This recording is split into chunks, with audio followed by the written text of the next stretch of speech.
Hello guys, good morning. Welcome back on my YouTube channel.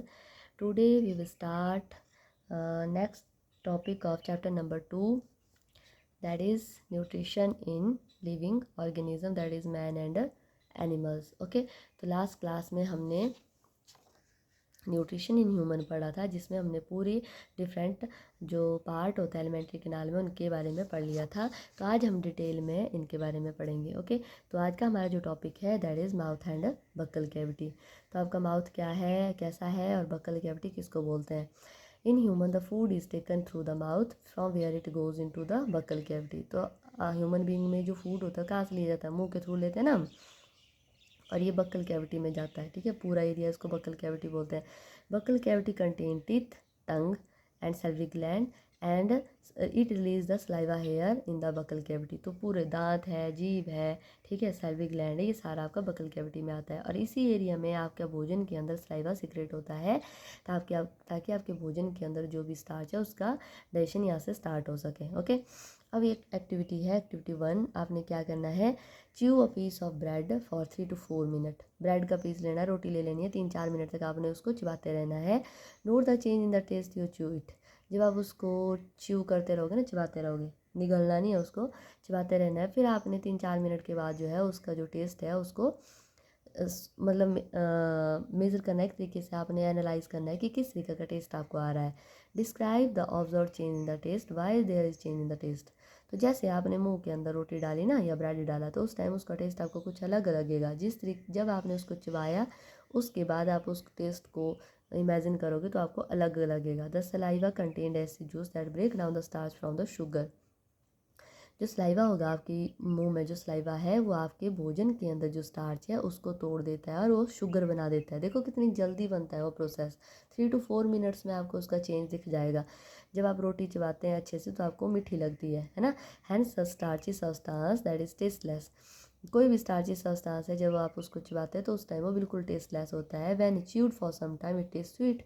तो कुछ time के बाद वो मीठा लगने लगता है। क्यों? क्योंकि जो स्टार्च होता है सलाइवा के कारण वो शुगर में कन्वर्ट हो जाता है। Okay, the teeth. अब टीथ कैसे होते हैं हमारे, teeth are rooted in the socket of the bone of the jaw.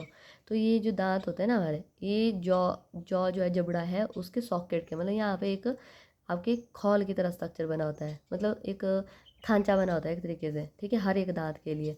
These are covered by the white strong shining protective material called the enamel. और हर दांत के बाहर एक शाइनी सा मटेरियल होता है और वो प्रोटेक्टिव नेचर का होता है, उसको बोलते हैं एनिमल। क्या बोलते हैं? एनिमल। और ये क्वेश्चन यहाँ से आता है कि ये सबसे हार्डेस्ट सब्सटेंस होता है ह्यूमन बॉडी का। ठीक है, ह्यूमन बॉडी का सबसे हार्डेस्ट सब्सटेंस कौन सा है? एनिमल। और जो टीथ होता है वो कटिंग में, टीयरिंग में और ग्राइंडिंग में हेल्प करते हैं। कोई भी चीज़ काटनी है, फाड़नी है, उसको चबाना है, उसमें हेल्प करते हैं, जैसे फूड है या फिर कोई और चीज़ होगी। ठीक है, तो ये देख लो थोड़ा सा माउथ के बारे में। ये आपके जो आगे वाले 4 दांत हैं इनको बोलते हैं इंसीजर। ओके, उसके बाद जो 2 दांत आते हैं आपके, इसके बाद एक दांत ये वाला, इसको बोलते हैं केनाइन। उसके बाद जो 2 दांत आते हैं वो आते हैं प्रीमोलर। उसके बाद जो 4 दांत आते हैं वो आते हैं मोलर में। बेसिकली जो छोटे बच्चे होते हैं ना उनमें 20 टीथ होते हैं, जैसे मिल्क टीथ 20 होते हैं। उसके बाद जब परमानेंट टीथ आते हैं तो फिर कईयों में 28 होते हैं, कईयों में फिर 30 होते हैं, कईयों में ही 32 आते हैं। बेसिकली ये जो फार्मूला है वो 32 टीथ का है। ठीक है, तो यहाँ पे टंग है आपकी, ये आपके दांत है molar, this is the canine, this is the incisor. तो जो कैनाइन होते हैं ना वो तिखे होते हैं, आप अपने माउथ में देख भी सकते हो। साइड वाले जो तिखे दांत होते हैं ना उनको बोलते हैं कैनाइन। ये बेसिकली टीयर करने, किस चीज़ को फाड़ने का काम करते हैं। Okay, human adult typically have 32 teeth, 16 in upper jaw, 16 lower jaw, that fit together and help them to chew food. And human develop the 2 set of teeth during their lifetime. The first set of teeth is 20 small teeth, is known as the baby or milk teeth, and they start appearing above the gum line when they are 6 or 7 or 8 months old. By the time a child is 6 years old, or second teeth of 32 larger teeth are called the permanent teeth come out from the gums and eventually replace the milk teeth. तो सबसे पहले हमारे body में जो है 32 दांत होते हैं, 16 ऊपर वाले जॉ में होते हैं, 16 नीचे वाले जॉ में होते हैं। ह्यूमन बींग में 2 बार जो है दांत आते हैं। पहली बार जो है मिल्क टीथ होते हैं, वो आते हैं आपके 6 to 8 9th मंथ में। जब बच्चा 6 महीने का होता है तब से कई को 6 महीने में आते हैं, कई को 7 में, कई को 8 में, कई को थोड़ा लेट भी आते हैं, ठीक है। और वो उनको बोलते हैं मिल्क टीथ। और ये मिल्क टीथ जो है वो अपने आप ही टूट जाते हैं 7-8 साल में, उसके बाद परमानेंट टीथ आते हैं, ठीक है। तो परमानेंट जो टीथ होते हैं वो 12-13-14 साल तक जो है कंप्लीट आ जाते हैं, पर 32 नहीं होते हैं, ठीक है, 28 या 30 आते हैं। 32 जो दांत होते हैं वो लेट आते हैं, कईयों के तो 30 साल के बाद आते हैं, कईयों के आ जाते हैं 17-18 साल में, ओके। तो फिर आता है human have different 4 different type of teeth that perform the different function. अब ये 4 तरीके के दांत है, ये अलग अलग फंक्शन करते हैं। इन सीजर जो है कटिंग का काम करते हैं, कैनाइन जो है टीयरिंग का काम करते हैं, प्री मोलर ग्राइंडिंग का काम करते हैं, और जो मोलर होते हैं वो भी ग्राइंडिंग का ही काम करते हैं, ठीक है। तो बिल्कुल बारीक जो ग्राइंडिंग होती है वो मोलर से होती है। अब यहाँ पे एनिमल के बारे में वही बात बताई गई है कि हार्डेस्ट पार्ट है ह्यूमन बॉडी का, और ये कवर करता है outer portion of the teeth, जो दांत का जो बाहरी हिस्सा जो हमारे को दिखाई देता है उसको कवर करता है। It is made of the mineral salt, इसको आपने अंडरलाइन करना है, कैल्शियम एंड मैग्नीशियम को ये जो है इससे बने होते हैं। And keratin that is a protein, it can withstand high quite high pressure, तो ये जो है हाई प्रेशर को भी सहन कर सकते हैं। अब आता है टंग। टंग जो आपकी जीभ होती है ना, जिसके वजह से आप बोल सकते हैं, ठीक है। Tongue is a muscular organ attach to the floor of the buccal cavity. ये एक मस्कुलर ऑर्गन है और आपकी जो बकल कैविटी है उसकी फ्लोर के साथ अटैच होता है, जैसे फ्लोर है ना तो इसके साथ अटैच होगा। Free for movement at the front end, आगे से ही बिल्कुल फ्री होती है मूवमेंट करने के लिए। And the tongue help in mixing of the saliva and food, जो स्लाइवा होता है और जो भोजन होता है उसको मिक्स करने का काम करती है। और ये स्वेलोइंग में भी हेल्प करती है, निगलते हैं ना खाना उसको, उसमें भी हेल्प करती है ये। और इसके साथ साथ यहाँ पर जो है आपके टेस्ट बड होते हैं, ठीक है। इसमें जो बेसिकली 4 तरीके के टेस्ट बड होते हैं जो टीथ के ऊपर प्रेजेंट होते हैं। टीथ से हमें टेस्ट का पता चलता है। सो सबसे आगे वाला जो पोर्शन होता है वो स्वीट टेस्ट के लिए रिस्पॉन्सिबल होता है। टंग का जो फ्रंट पोर्शन होता है that is responsible for the sweet taste, ठीक है। मतलब आपका जो जो कुछ भी आप मीठा खाते हैं उसका टेस्ट आपको आगे वाले पोर्शन में लगता है। और जो सॉल्टी होता है वो टंग से थोड़ा पीछे दोनों लेटरल साइड में होता है, और उससे पीछे जो है खट्टा टेस्ट होता है। कभी भी आप खट्टी चीज़ खाते हैं तो आप देखते होंगे कि यहाँ से कुछ वाटरी सा सब्सटेंस निकलता है, ठीक है। और उसके बाद जो पीछे वाला पोर्शन है सबसे लास्ट वाला, वो कड़वे टेस्ट के लिए रिस्पॉन्सिबल होता है, ठीक है। तो ये था आपका टंग और उसके ऊपर different taste bud. Tongue is very busy organ and the tongue is serve as the organ of the taste with taste bud secreted over its surface. तो ये बहुत बिजी होती है, मतलब कुछ ना कुछ हम जब खाते हैं तो उसके लिए रिस्पॉन्सिबल होते हैं। हमारे अंदर भी कुछ रिलीज़ होता है, उसका टेस्ट भी हमारे टंग के ऊपर आ जाता है। तो ये जो बेसिकली जो सिक्रेशन होती है वो इन बर्ड्स की वजह से होती है। यहाँ पर जो है टेस्ट बर्ड होती है, आप जो है शीशे में आसानी से अपने टंग के ऊपर ये बर्ड देख सकते हैं। During the chewing the tongue hold the food against the teeth and swallowing it move food back into the buccal cavity and then into the oesophagus. तो जब आप खाना मुंह में डालते हैं तो उस टाइम ये जो टंग होती है ये खाने को होल्ड करके रखती है, ठीक है, पकड़ के रखती है, ताकि आपका जो खाना है अच्छे से च्यू हो सके और उसमें सलाइवा मिक्स हो जाए। उसके बाद ये पीछे को आपने आपके भोजन को भेज देती है ताकि वो ओइसोफेगस में चला जाए और आपके स्टमक तक पहुंच जाए। नेक्स्ट है एक्टिविटी 2। इसमें क्या करना है, आपने कुछ वाटर लेना है, ठीक है, ऑब्टेन आफ्टर बॉइलिंग राइस। तो take some water that has been obtain after boiling. जैसे हम चावल बॉयल करते हैं ना तो उसके बाद जो बचता है, कई बार जैसे डब्बे में निकालते हैं हम चावल, है ना, तो जिसको हम बेसिकली अपनी लैंग्वेज में क्या बोलते हैं, पीच बोलते हैं ना, वो लेनी है आपने, ठीक है। This water has some starch dissolve in it. तो उसके अंदर बेसिकली क्या होता है, स्टार्च होता है। 2 से 3 बूंदे जो है आपने लेनी है, किस पे रखनी है, 4 ग्लास बॉल्स और स्मॉल ट्रांसपेरेंट कटोरीज और ग्लासेस में डालने हैं। लेवल them ABCD। Add teaspoon of plain water to each glass bowl. फिर आपने जो है उनमें प्लेन वाटर डालना है। Now add teaspoon of your saliva to bowl B। अब जो B बाउल है ना उसके अंदर आपने सलाइवा डालना है, हीट करना है another tea spoon of your saliva. फिर आपने क्या करना है, कुछ और टीस्पून अपने सलाइवा लेना है, उसको क्या करना है, हीट करना है over a flame for 20 second and add then to the boil see. उसके बाद आपने जो सी वाली है उसके अंदर उसको डाल देना है। After about 10 minutes add 4 to 5 drops of iodine in each bowl. उसके बाद हर एक जो बाउल है उसके अंदर आपने 4 से 5 बूंदे आयोडीन की डालनी है। डी को छोड़ करके। Tablet your observation in following table, तो आप क्या देखोगे इस टेबल में आपको क्या मिलेगा। Presence of blue black colour after the addition of iodine drop show that presence of starch.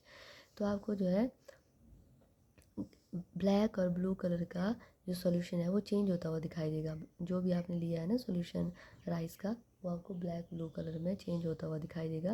What happen to starch in bowl B, तो जो बी वाला जो था ना, इसमें जो स्टार्च डाला था, जो थूक डाला था ना आपने, उसमें जो स्टार्च था उसको क्या हुआ, why did the blue black colour not be appear in the bowl B, तो उसमें बी वाले में और डी वाले में क्यों नहीं अपीयर हुआ। ठीक है, क्यों नहीं अपीयर हुआ, क्योंकि उसमें स्टार्च जो है वो प्रेजेंट नहीं होगा। ठीक है, the blue black color does not appear in bowl B, and because the saliva break the starch into the simpler sugar which do not undergo the color change with iodine। तो जो B और D वाला है ना, उसमें क्या होता है, जो आपका सलाइवा है वो जो है स्टार्च को तोड़ देता है शुगर में। ठीक है, जिसकी वजह से जो कलर है वो नहीं आता है। There is another iodine colour change in bowl C, this is because the saliva loses its property of breaking starch after heating. और सी वाला है वो भी चेंज नहीं होगा, क्योंकि इसके अंदर जब आपने हीट कर दिया तो उसकी प्रॉपर्टी जो है ख़त्म हो गई चेंज करने की। Therefore stay as such, hence the addition of iodine cause the colour change. तो उसकी वैसे क्या होता है, आयोडीन की वजह से कलर चेंज हो जाएगा। While doing the activity teacher must ensure hygiene, तो साफ़ सफाई के साथ उस चीज़ को करना है जब भी आप एक्टिविटी करते हैं। Okay, next one is the food pipe और ओइसोफेगस। फूड पाइप को ओइसोफेगस बोलते हैं। फूड पाइप लॉन्ग नैरो और मस्कुलर ट्यूब होती है जो कनेक्ट होते हैं बक्कल कैविटी से स्टमक के साथ। फूड जो है च्यू होता है आपके माउथ में और इसको पुश किया जाता है स्टमक इसोफेगस के थ्रू स्टमक में जाता है। फिर onward movement of food is due to movement of muscle present in the wall of the oesophagus. उसके आगे जो भोजन की मूवमेंट होती है ना, वो मसल की वजह से होती है। जो भी आपके फूड पाइप है उसमें जो मसल है वो उसको आगे की तरफ धकेलती जाती है। ठीक है, नेक्स्ट है epiglottis. Epiglottis is the flap like structure present at the top of the wind pipe. आपने देखा होगा कभी मुंह आप ओपन करते तो पीछे कुछ लटका हुआ जैसा होता है स्ट्रक्चर, जैसा घंटे की तरह, है ना। एंड इट क्लोज, ये एपिग्लॉटिस होता है, ये क्या करता है, ये क्लोज करता है विंड पाइप को। जब हम कोई भी चीज़ स्वेलो करते हैं, निगलते हैं ना, और या उस टाइम ये आपकी विंड पाइप को बंद कर देता है। क्यों बंद करता है, ताकि आपकी विंड पाइप में कोई भी पार्टिकल एंटर ना हो सके और वो लंग्स के पास ना जा सके। ओके, तो लंग्स जो है वो सिर्फ और सिर्फ एयर डिमांड करता है, उसके में सिर्फ हवा जानी चाहिए, अदर पार्टिकल को रिजेक्ट करता है। नेक्स्ट है स्टमक। स्टमक जो है वाइडेस्ट पार्ट होता है एलिमेंट्री कैनाल का, ये थिक वॉल्ड मोटी वॉल होती है, इसमें सैक लाइक मस्कुलर ऑर्गन है। ये फूड को रिसीव करता है ओइसोफेगस से और पास करता है स्मॉल इंटेस्टाइन में। और जो इनर लाइनिंग होती है स्टमक की, उसमें कुछ जूसेस सीक्रेट होते हैं। ठीक है, एक है गैस्ट्रिक जूस विच है, और इसके साथ इसमें म्यूकस होता है और हाइड्रोक्लोरिक एसिड होता है और एंजाइम प्रेजेंट होते हैं। ठीक है, तो ये बहुत इंपॉर्टेंट है सारे के सारे। म्यूकस जो है क्या करता है, प्रोटेक्ट करता है inner lining of stomach, stomach के अंदर वाली लाइनिंग को म्यूकस प्रोटेक्ट करता है। हाइड्रोक्लोरिक एसिड जो है जो भी आपके भोजन में बैक्टीरिया आते हैं उनको किल करता है, और इसके साथ साथ ये एसिडिक मीडियम प्रोवाइड करता है आपके भोजन को। एसिडिक मीडियम से क्या होता है, आपका भोजन जो है जल्दी डाइजेस्ट हो जाता है। Needed for digestion of food by the enzyme in the stomach, and the enzyme in the stomach break down the protein, और यहाँ पर प्रोटीन का डाइजेशन स्टार्ट हो जाता है और वो सिंपल सब्सटेंसेस में लाइक अमीनो एसिड में कन्वर्ट होना शुरू होता है। ठीक है, कम्प्लीटली प्रोटीन का डाइजेशन यहाँ नहीं होता है, पर डाइजेशन शुरू यहाँ से हो जाता है। ओके, नेक्स्ट है स्टमक जो है कैसे डिस्कवरी हुई थी, स्टमक विद द होल। तो एक साइंटिस्ट थे, उन्होंने जो है इसकी डिस्कवरी की थी। 6 जून की बात है 1822 में। एक पर्सन था, उसका नाम था एलेक्स सेंट मार्टिन। उसको जो है उसके स्टमक में एक्सीडेंटली एक मतलब बंदूक से गोली लग गई थी, और डॉक्टर बर्नमेंट था, उसने ट्रीट किया था उसका घाव, मतलब उसका जो भी ट्रीटमेंट था उन्होंने किया था। Despite his best effort doctor Beaumont could not close the hole of his stomach and never fully healed. तो वो जो डॉक्टर थे ना, उन्होंने पूरा उसका इलाज कर लिया, पर उसकी बॉडी में जो शॉट की वजह से होल बना था उसको कम्प्लीटली बंद नहीं कर पाया, वो हील नहीं हो रहा था। फिर doctor Beaumont recognise that he had in Saint Martin unique opportunity to observe the digestive process. तो उनको एक मौका मिल गया फिर डाइजेस्टिव जूसेस के बारे में मतलब और ज़्यादा जानने का। He began to perform the experiment, उन्होंने परफॉर्म किया, एक्सपेरिमेंट स्टार्ट कर दिया डाइजेशन के ऊपर स्टमक के अंदर सेंट मार्टिन के, ठीक है। Most of the experiment were be conducted by tying a piece of food to the string. तो उसने ज़्यादातर जो एक्सपेरिमेंट किए थे वो कैसे किए थे, उन्होंने जो फूड था उसका पार्टिकल लेना और उसको किसी धागे से टाई कर देना और स्टमक के अंदर लटका देना, ठीक है। और through the hole and Saint Martin stomach every few hours doctor Beaumont would remove the food and observe how well it has been digested. हर घंटे के बाद वो उसको निकालते थे, फिर देखते थे कि किस तरीके से डाइजेस्ट होता है। Doctor Beaumont also extracted a sample of gastric acid, ऐसे जो भी जैसे जूस इसमें होता है उसको भी उन्होंने निकाला था सेंट मार्टिन के स्टमक से एनालिसिस के लिए, और उसने उसको सैंपल के तौर पर stomach acid to digest bit of, तो उन्होंने बोला था कि वो जो है एक डाइजेस्ट जूस है, मतलब आपका भोजन जो भी डाइजेस्ट होता है वो इसी के थ्रू होता है। This lead to the important discovery of stomach acid help in digest the food. तो ये बहुत ही इंपॉर्टेंट डिस्कवरी थी कि किस तरीके से आपका भोजन जो है कम्प्लेक्स से सिंपल सब्सटेंसेस में कन्वर्ट होता है।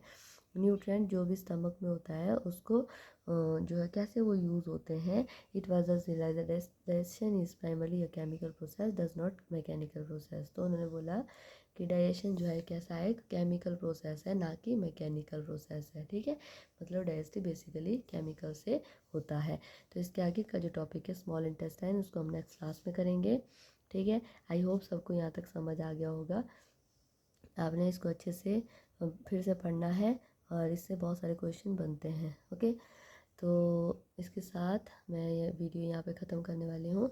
So thank you so much, please watch my videos, thank you.